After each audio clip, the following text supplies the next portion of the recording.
Access Fort Wayne offers reflections of our community. Production facilities provided by Access Fort Wayne are a service of the Allen County Public Library. The views and opinions expressed do not necessarily represent those of Access Fort Wayne, the Allen County Public Library, or any other supporting organizations. For more information about creating your own television program with Access Fort Wayne, call 421-1250.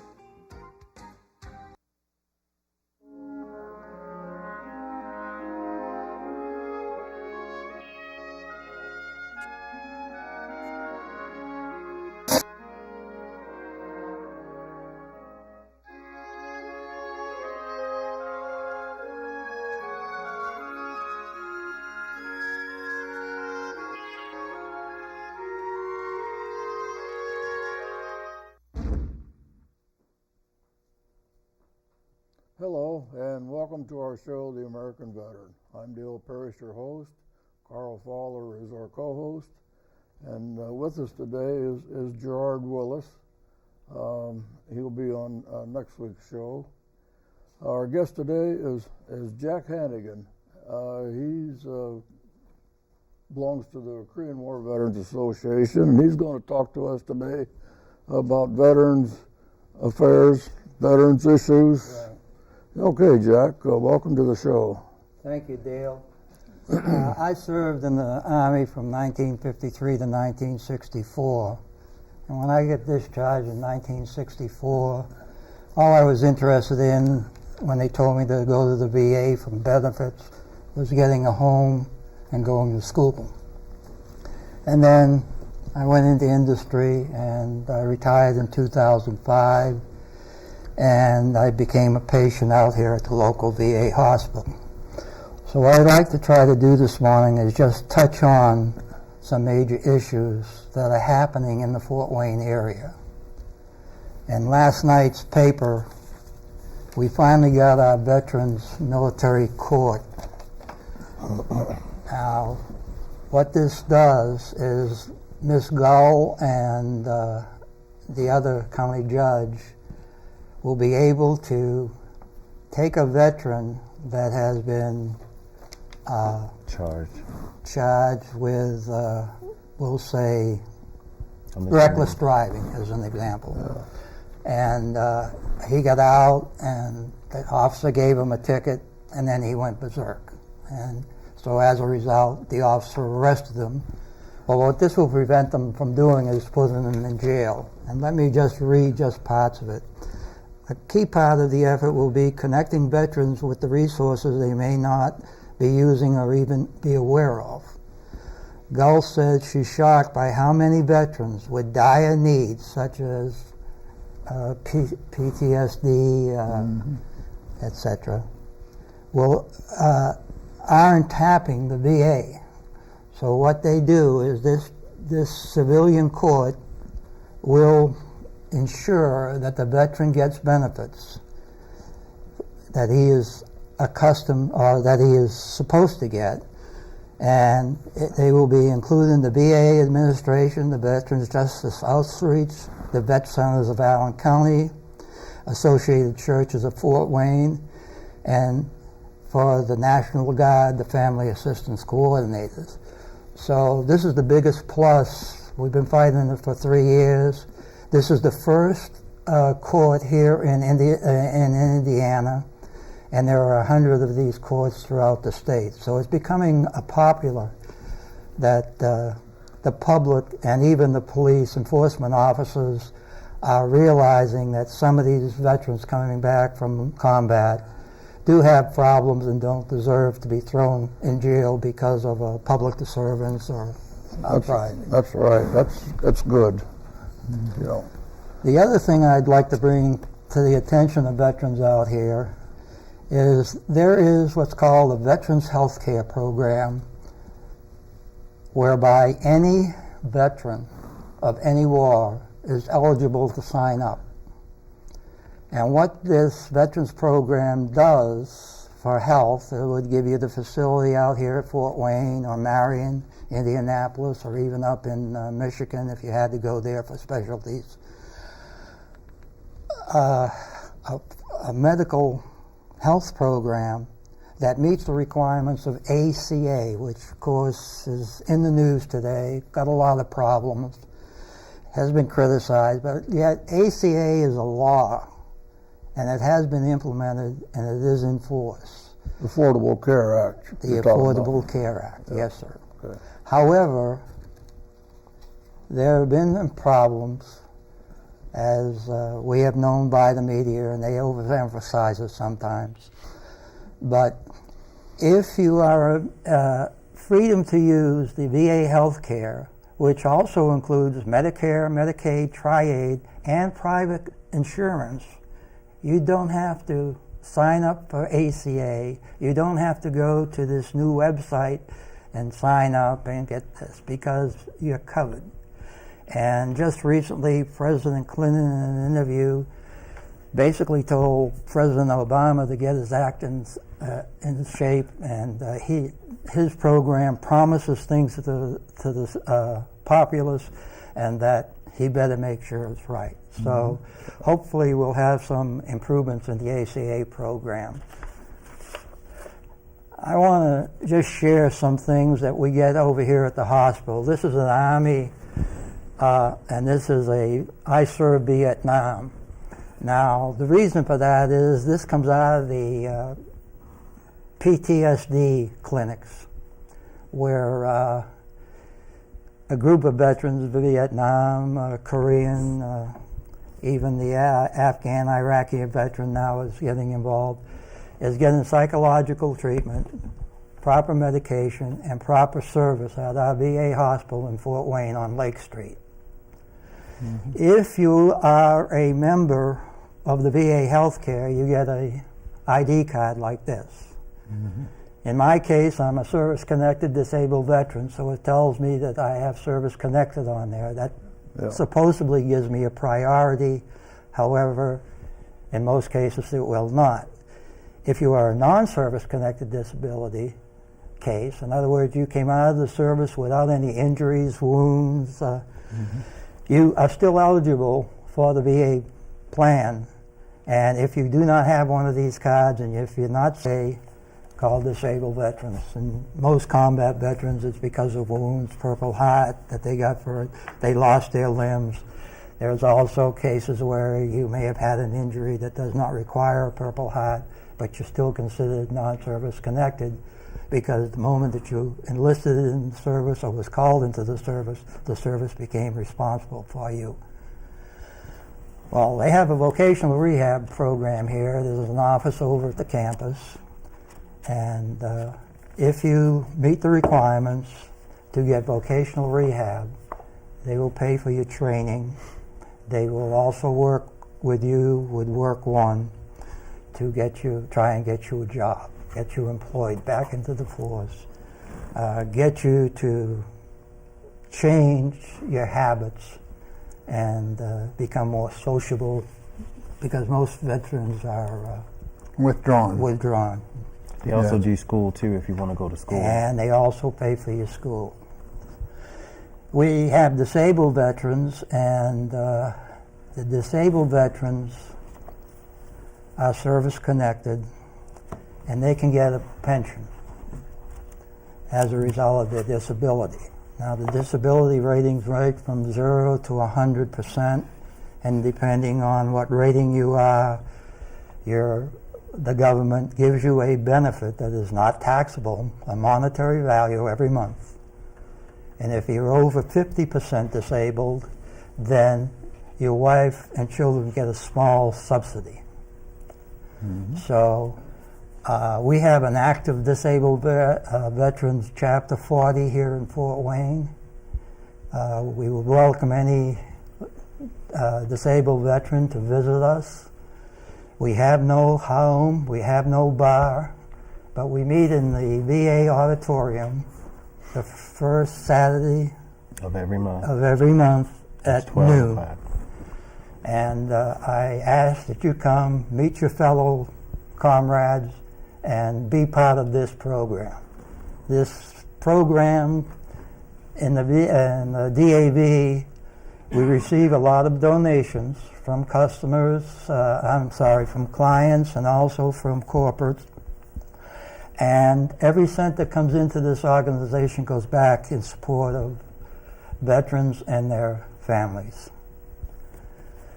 Also, I'd like to say here that one of the most important things is at some time or other, we're all going to reach a time where we go to our final peace.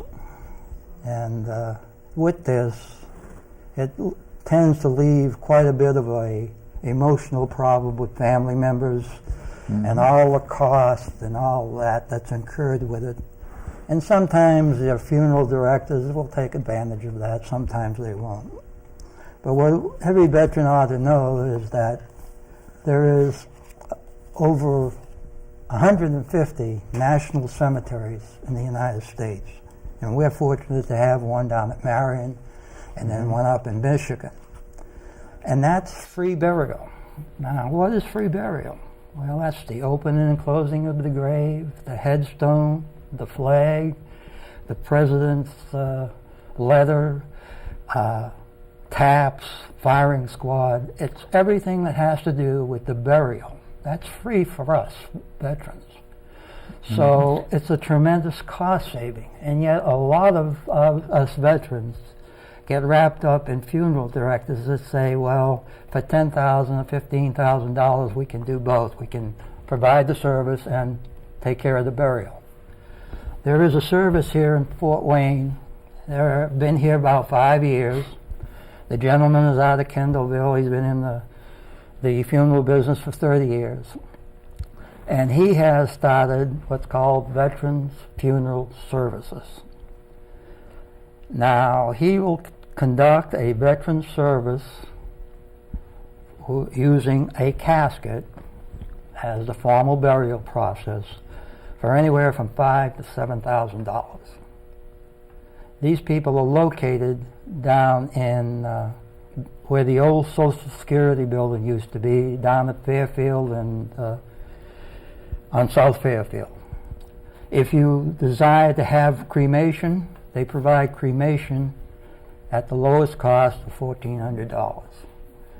Now, these prices are really low compared to other funeral expenses. That's rock bottom, yes.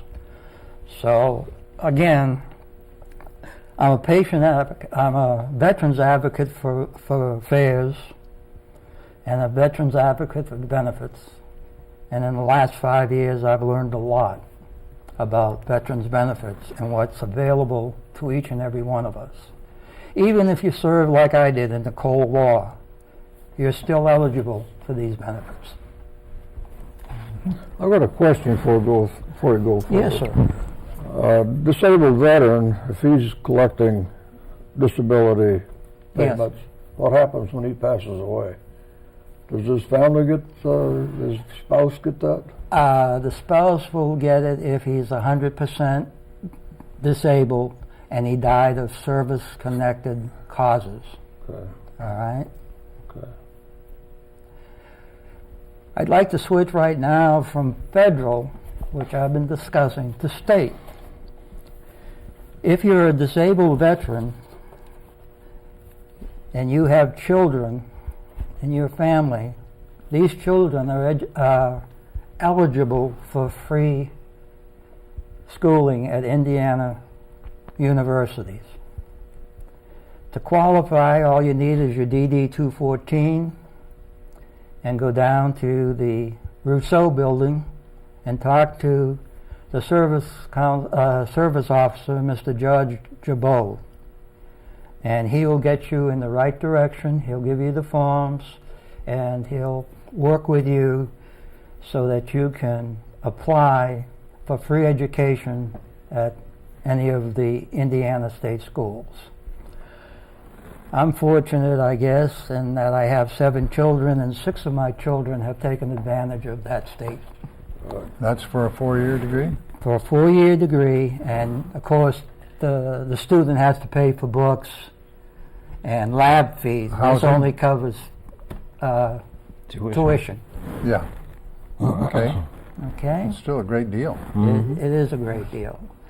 And another important thing that each veteran ought to know is his DD-214, his discharge papers. If you have them, you can have them filed down at the recorder's office, again at the Rousseau building, or you should have someone in your family know where these papers are, whether you're hospitalized or whether you're deceased, because without that paper, they cannot get any of these benefits. Right. As soon as I was discharged, it was recommended I do that. Have them recorded. Right. Yep. That way the mortician can go down to the county building and verify it, because he needs a DD-214. 14 to present to the national cemeteries for free burial. Another thing that I'm affiliated with is I'm one of the sponsors of the National Museum of the United States Army. And my former commander in I Corps, now a general, is in charge of this on the board of directors. They're going to open this up in 2015, and it's going to be in Washington, and it's going to be an Army museum going back to World War I, much like we have out here at O'Day Road, the museum out there. Only this is sponsored by strictly contributions, and it's all military on the board. I'll bet a lot of people don't even know there is one out here on O'Day Road. Well, that's true, Dale. You know, he was a World War II veteran, and he made the commitment that if he lived through World War II, he would be a service to God and to veterans the rest of his life. And he built a chapel on his farm, and he built a museum, and there are also Vietnam War veterans memorials out there. We currently have the Korean Memorial out there. Purple Heart. The Purple Heart, you know, and so to this gentleman that was a World War II veteran, we owe a lot to thanks to that gentleman for even considering something this... Mr. Scott. Mr. Scott, yes.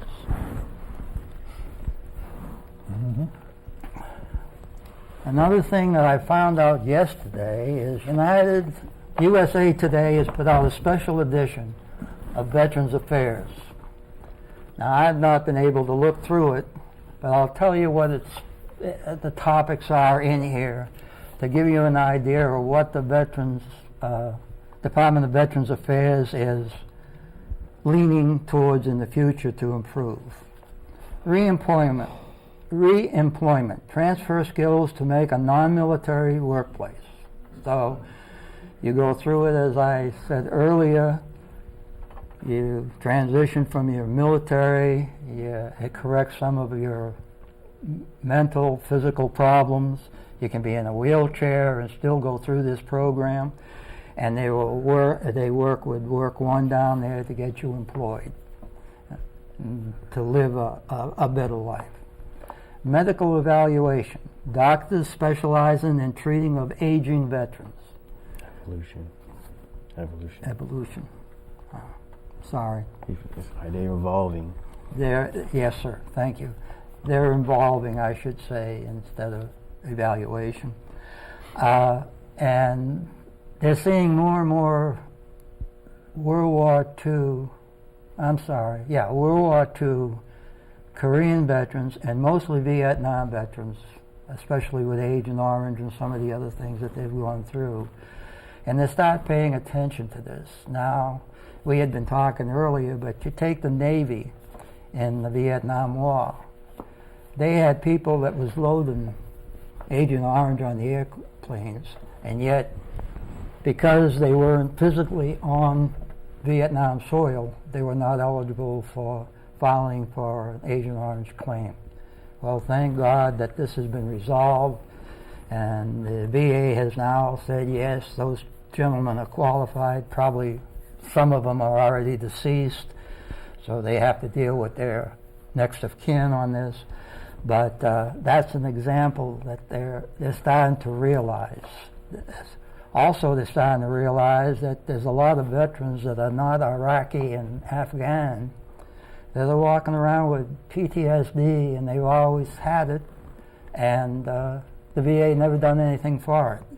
Now, what is PTSD? Well, when I was in the Army, I learned 3 things. I learned to cuss, I learned to smoke, and I learned to drink. And most of our veterans coming back from a combat area turn to drink or substances. Mm-hmm. And as a result, some of them become homeless. So this is what this evolution is. They're finally realizing that their mission as the Veterans Affairs is to take care of us and not push us away. Yeah, they made the statement that they're supposed to end homelessness for veterans. Right. That's a bold statement to make. Well, that's something that, let me comment on that if I may. We have an organization here in Fort Wayne called CANI. Now, CANI is a local organization, and what normally it would do is provide for food for the poor. If you had a light bill you couldn't pay, they would pay it, etc. CANI has now become quite involved through a military grant, actually a VA grant, to work with homeless veterans and other veterans, right downtown here at the CANI office. For the last 4 years, the VA and HUD in Washington has been working on how do we get the homeless veterans off the street. Well, the planning is over. Now it's the implementation phase, and unfortunately the implementation phase is only 2 years.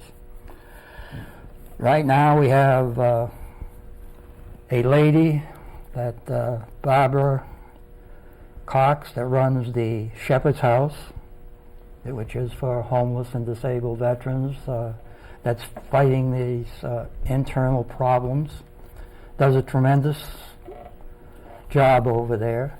And she also has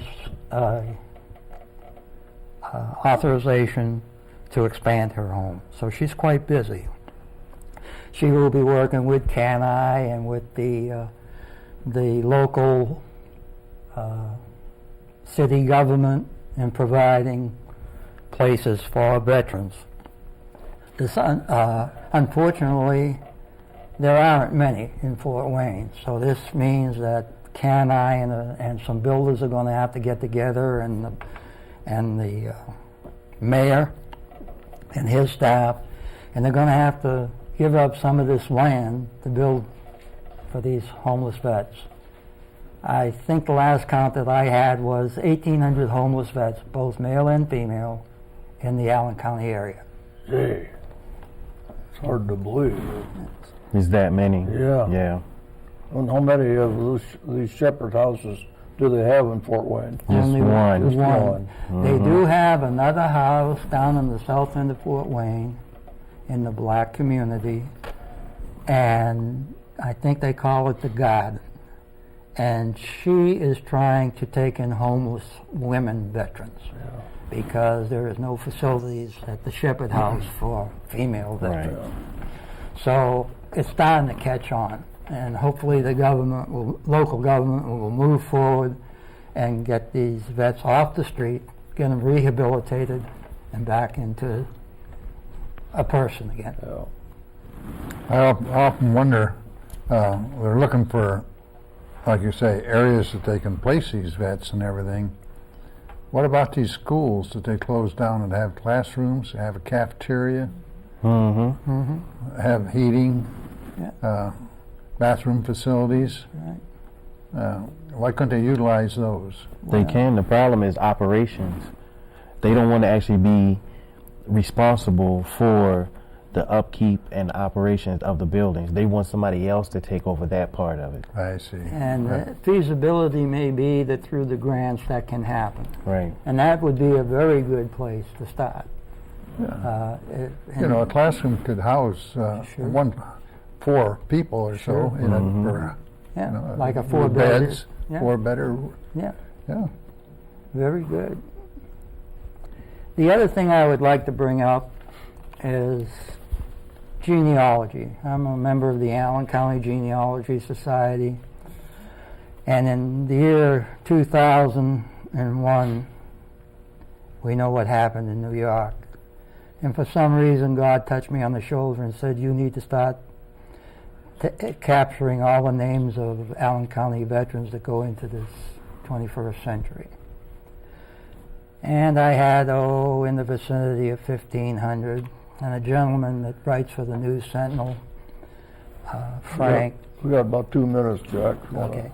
Frank gave me some facility through the media to publicize this. Allen County picked it up, gave me a website, and what we call it is the 20th and 21st Veterans of Allen County Honor Roll.